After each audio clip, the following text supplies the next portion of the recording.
Hello and welcome back to the Scale Modelling Cafe and welcome to this week's update. Been a while, so apologies for that, but I have moved now permanently into the new place. It's not great, if I'm honest. I've got no internet, no mobile phone, the water's gone off again today. It's about the third time in a week it's done that. Get woken up very early with the construction traffic. They start at about 5:30, 6 in the morning. And just immense frustration. But at least I'm settled. I'm back at the bench. I'm doing some modelling again. And a little bit later, I'll give you an update on the current project. But what I have done in my absence is been putting up some videos, some content for you.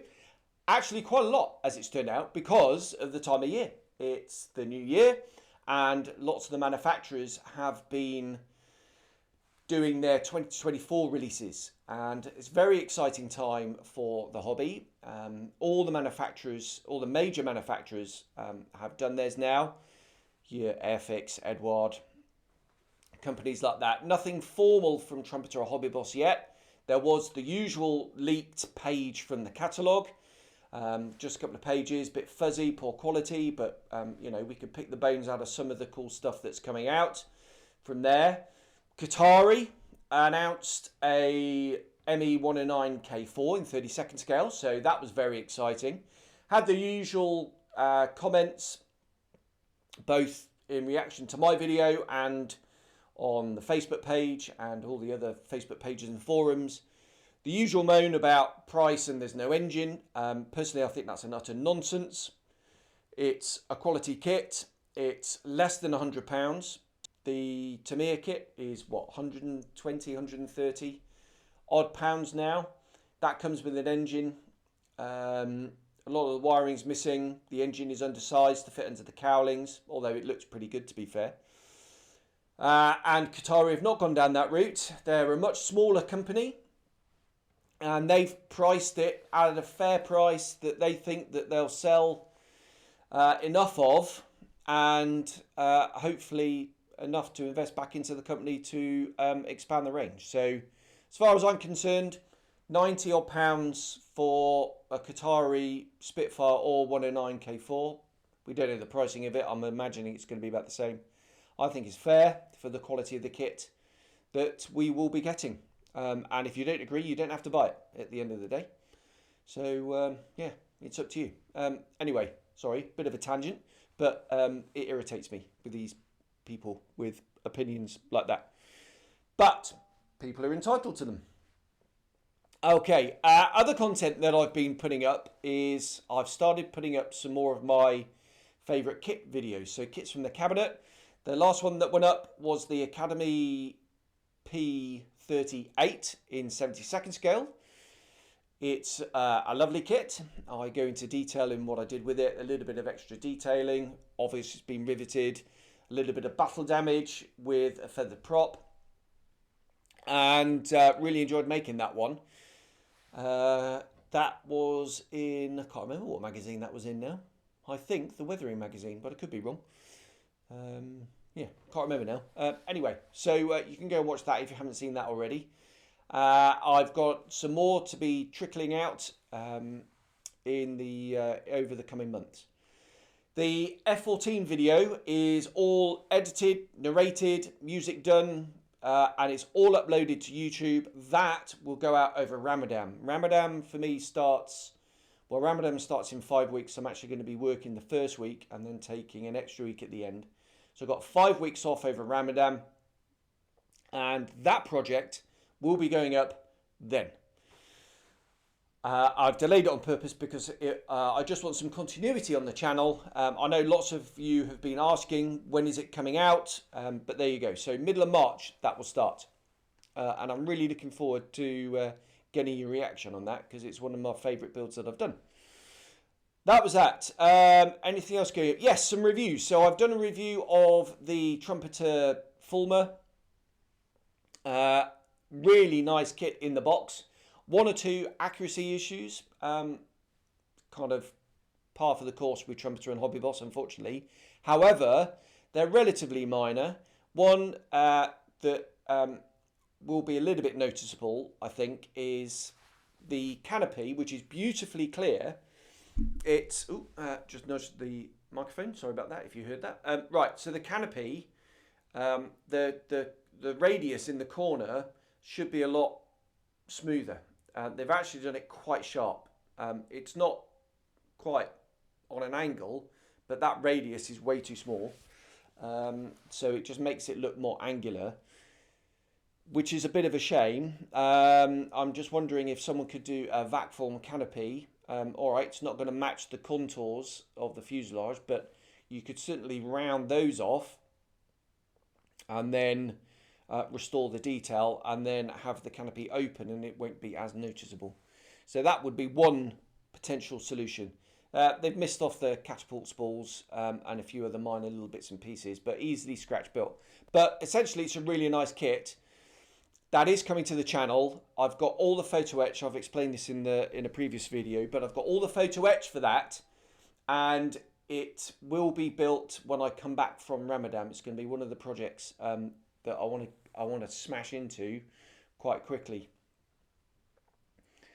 What I've also done is I've put a reasonably big order in with Quinta Studio of Kazakhstan now, formerly of Russia, but after all the invasion of Ukraine, they actually relocated the business to Kazakhstan. So well done them. I've bought the smaller set for the Fulmer. The bigger set is slightly more detailed, but it comes with the complete side panels. Whereas the set I've bought, the smaller set, just has the individual detail bits, which I want to do, and I want to scratch build the rest. And I think that would be give a better result, because trying to match the colour print that they've done is going to be a bit trick. Whereas if I just scratch built the rest, I can do it myself. So that's the plan for the Fulmer. The other sets I've ordered is I've ordered a whole load of positive rivets in 72nd, 48th and 32nd, single rows and double rows. Looking forward to trying those out on some future projects as well.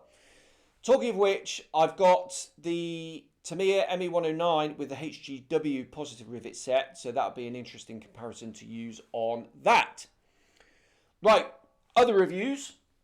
I've got to be careful to lower my voice. If I go too high, it gets a bit echoey in here. Right, another review is this funky little thing, which is a silicone like stress toy thing, and I believe autistic people use it to help them get through the day. It's awesome. Now, this is a classic case of a non-modelling product having a really useful use, if that's a phrase, for modelling. I think you can tell what I use it for. But it's brilliant, and I've used this lots of time, and look at that, it still looks new. £2.69 this cost. So pop over and have a look at that video. I'm going to put that up probably this Sunday. It's only a short video because it's only a little thing, single use job. Right, so that's that. Other stuff coming to the channel is I'm going to do a separate questions video. You've been sending in your questions, and I've done sort of quite brief answers typing it, but what I want to do is get back to answering your questions on video form. What I've done is I've actually saved them up. I'm going to do those in a separate video just to clear the backlog. So thank you very much for putting in your questions. If you've got any more, fire away in the comments below. And thank you for your patience for not getting a video response, but I'm going to do that in due course. And that'll be coming up soon. Feel free to fire in your questions. I'll either answer it in that video if you ask them before I film it. If not, it'll be in a next update video. Right, so that's the questions. Project update. If you don't know, I'm doing a multi-Spitfire buddy build with a good friend of mine, Rick Lawler. I've known Rick for a long, long time now, online. Never met him because he's from Merca, but he's a fabulous modeler. He's more in the sort of armour, diorama, and latterly a bit of sci-fi. But I kind of asked him, did he want to do a buddy build and step out of his comfort zone and do an aeroplane? Because I'd love to see what he would do with an aeroplane in a sort of diorama setting, and he loved the idea. So we've been chatting over quite a few weeks now through some diorama ideas for him, and I've been helping him out because he doesn't really know much about Spitfires, Malta, aeroplanes, blah blah blah. So he's well out of his comfort zone. I'm going to step out slightly out of my comfort zone and I'm going to do a little base for mine. Nothing too mad. I don't have many materials out here. I brought some out with me, but I thought it's only fair if I did something as well. So that's what we're going to do. We're both going to do multi-Spitfires. I've put the first introductory video out. There is going to be a bit of a pause, unfortunately, because Rick has got to do a few other projects, clear his bench. So he's slightly delayed. So what I'm going to do is I'm going to carry on building it. I'll bring you updates on here and on the Facebook channel. But the actual build videos is I'm just going to step back a bit, wait for Rick, and then we're going to release our videos roughly the same time on our own schedules. But, you know, wouldn't be a buddy build if I build one and then I finish mine and then he does his. It's not really in the spirit of things. So that's what I'm going to do. Anyway, the project itself, the cockpit is done. I'll put some pictures up here. I used a little bit of scratch building, but the main one I used is Roy Sutherland's Barracuda Studios Cockpit Upgrade Set, which is, it's about 11, 12 pounds, and it is brilliant. It really lifts that detail, as you'll see in the pictures. Decals as well, and although Edward's cockpit is nice, there are quite a few black boxes missing, and the stuff that is there, his resin bits just up that detail a bit. I've added quite a bit of wiring in there as well to busy things up, and I'm really pleased with how it's come out, especially the seat with the moulded in seat belts. The fuselage is together. Here it is. I've used my usual super glue method. Partly for speed, partly I don't want any sinkage because especially on the nose it's quite long and flat, and you know that's notorious for a bit of ghost seamage. I've had my usual Edward Spitfire frustration though, which is the wing to fuselage join. When you do a dry fit it looks quite nice, but the fuselage, lower fuselage cockpit detail bits, the way they glue in, my advice is just glue them at the top. And I did what I always do, and I always forget not to do, is wax and glue in from underneath. What that does is it sets the fuselage wing root. What you want in it is a little bit of play, because you can get a little bit of a gap and a little bit of a step, and that's exactly what I've got, and I never learned my lesson.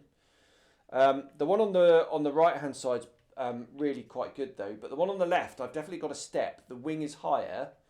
That might be something to do with the wing boxing and the wheel well bits as well, just pushing it up out of place a little bit, but it's an easy fix. What I'm going to do is I'm going to glue the wing root up to about halfway, and I'm just going to raise it up ever so slightly, and then what I'll do is once that's dry is then I'll pull the front down, just to try and eliminate the gap that I always get at the bottom here. So that's going to be the plan on that. Then I can finish the wings off, do the Volks tropical filter under the nose. Tailplanes are together. What I really like about the tailplanes on the 5B kit is, rather than having the leading edge join, is there's like they've just brought it in a little bit and there's a panel and the joint is brilliant. So do that, canopy on, and then we can paint it. So yeah, a fair bit of airframe work to do, but hopefully should be relatively quick. And then the plan is, what I'm going to do is stick this to one side and then build the other one in the dual box. So this is the original dual boxing, the Merkin edition. limited edition. This is the 5B. That's going to be a Mark C. I'm not going to video that one though. I'm just going to make that one pretty much out of the box as a photo build, and then they're going to be painted differently. So this one, the 5B, is going to be painted in dark slate grey, deep sky, and it's got sky blue and Mediterranean blue undersides. What is deep sky, you might ask? That was a colour developed for high altitude bombers. So when the RAF were going to get B-17s and B-24s, they ended up cancelling them. They were going to be used for daylight raid, high altitude daylight raids, and it's a deep sky type colour. It's a dark blue. It appears that's probably what was used on the noses of the Mustangs out of Bodney, but still open to conjecture. So I'm going to do the 5B in that scheme, and I think that's going to look really interesting. The 5C is going to be finished in what was known as the rent-through scheme. So the aeroplanes were delivered in standard tropical camouflage, the desert camouflage, Middlestone dark earth and azure blue, and they were repainted before they were put on. Some of them were repainted before they were put on the boat in the tropical sea, the temperate sea scheme. Dark slate grey, extra dark sea grey sky. Some were painted obviously on the boat, and some were painted later in Gibraltar. So that one, the one in the temperate sea scheme, was painted in Renfrew in Scotland before it was loaded onto the boat. The other one, the 5B, the one I showed you, was painted at Gibraltar. That's the plan for those. And then I don't know what I'm doing next. I can't decide. But what I want to do is, I think at the moment it's probably going to be something from Airfix. More on that in due course. Right, I'm pretty much at the end of my blah. So yeah, nice to be back again. I'm experimenting with the setup. So you'll notice you can't see the famous red toolbox in the background. It's just a white background, which I wanted just to do a bit more of a sort of cleaner look, and I can put up the banners, pictures, whatever up in the gap there. I'm going to experiment with camera angles, lighting, microphones, and we're just going to see how things develop until I settle on a final way that I like doing it. So there we are. Thanks very much for tuning in. I don't know when the next update's going to be. Probably end of next week, I'd imagine. So there'll be lots of progress on the Airfix Spitfire. Look out for the videos on this bad boy coming very soon, probably this Sunday. I hope to put that up. And yeah, lots of content to come. So thank you very much for watching, and I'll see you on the next one. Cheers. Bye-bye.